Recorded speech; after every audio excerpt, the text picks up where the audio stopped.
on dit que, disons, par exemple, il y a des ontologies sociales, par exemple, l'une des plus influentes, celle du philosophe américain John Searle, qui dit qu'existe quelque chose comme l'intentionnalité collective, qui fait ainsi qu'existe quelque chose comme la société, c'est-à-dire dans la société, on partage des intentions, par exemple, on marche ensemble.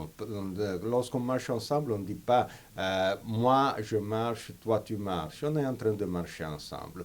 Euh, j'ai des doutes sur l'efficacité de cette notion d'intentionnalité collective, puisque simplement parce qu'elle est un peu vague et en plus, selon moi, n'explique pas la totalité du comportement social, mais seulement des parties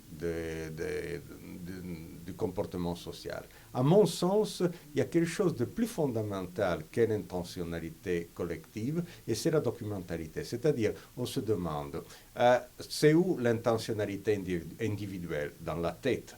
Et l'intentionnalité collective, ce serait où? Parmi les têtes? Non, on ne sait pas où. C'est dans les textes. Si on veut voir, par exemple, un exemple d'intentionnalité collective, c'est un document signé par beaucoup de gens. Par exemple, la déclaration d'indépendance des États-Unis. Alors là, il y a cette page et puis une série de signatures. C'est comme on pourrait dire, l'intentionnalité, c'est collective, c'est dans ce document. L'intentionnalité individuelle, c'est dans la tête.